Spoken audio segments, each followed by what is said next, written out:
South ఆఫ్రికాతో జరగబోయే 3 మ్యాచ్ల one day సిరీస్కు 15 మంది సభ్యుల భారత జట్టును బీసీసీఐ ప్రకటించింది. సీనియర్ ప్లేయర్ కేఎల్ రాహుల్కు కెప్టెన్సీ అప్పగించారు. నవంబర్ 30 నుంచి ప్రారంభం కానున్న ఈ సిరీస్కు భారత జట్టులో భారీ మార్పులు చోటు చేసుకున్నాయి.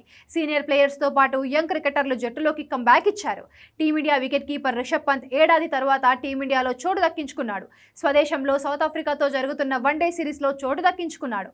చివరిసారిగా టీమిండియా తరపున 2024 ఆగస్టులో శ్రీలంకతో వన్డే సిరీస్ ఆడిన పంత్ ఆ తర్వాత గాయం కారణంగా ఛాంపియన్స్ ట్రోఫీకి ఇటీవలే ఆస్ట్రేలియాతో జరిగిన వన్డే సిరీస్కు దూరమయ్యాడు.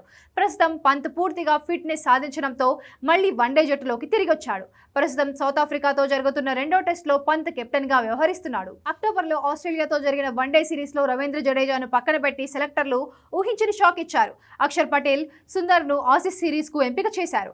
దీంతో జడేజా వన్డే కెరీర్ ముగిసిందని అభిప్రాయాలు వ్యక్తమయ్యాయి. అయితే స్వదేశంలో జరుగుతున్న సౌత్ ఆఫ్రికా సిరీస్కు ఈ సీనియర్ ఆల్రౌండర్ను సెలెక్టర్లు ఎంపిక చేశారు.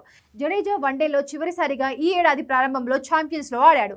జడేజా జట్టులోకి రావడంతో ఆల్రౌండర్ అక్షర్ పటేల్పై వేటు పడింది. మహారాష్ట్ర బ్యాటర్ రుతురాజ్ గైక్వాడ్ రెబదెళ్ల తర్వాత భారత జట్టులోకి రీ-ఎంట్రీ ఇచ్చాడు. స్వదేశంలో సౌత్ ఆఫ్రికాతో జరగనున్న వన్డే సిరీస్లో రిజర్వ్ ఓపెనర్గా స్క్వాడ్లో స్థానం సంపాదించుకున్నాడు. 2023లో చివరిసారిగా గైక్వాడ్ భారత వన్డే జట్టులో కనిపించాడు. సౌత్ ఆఫ్రికాతో ఒక వన్డే ఆడిన గైక్వాడ్ 2 ఏళ్ల తర్వాత మరోసారి సఫారీలపైనే కంబ్యాక్ ఇచ్చాడు. ఇటీవలే సౌత్ ఆఫ్రికా ఏతో జరిగిన వన్డే సిరీస్లో అద్భుతంగా రాణించిన గైక్వాడ్ ప్లేయర్ ఆఫ్ ది సిరీస్గా ఎంపికయ్యాడు. టీమిండియా కెప్టెన్ శుభ్మన్ గిల్కు గాయం కావడంతో ఓపెనర్గా గైక్వాడ్కు ఛాన్స్ వచ్చింది.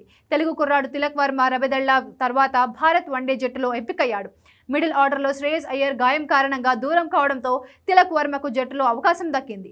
గైక్వాడ్ లాగే 2023లో చివరిసారిగా భారత వన్డే జట్టులో కనిపించాడు. తుది జట్టులో తిలక్కు అవకాశం దక్కడం కష్టంగానే కనిపిస్తుంది.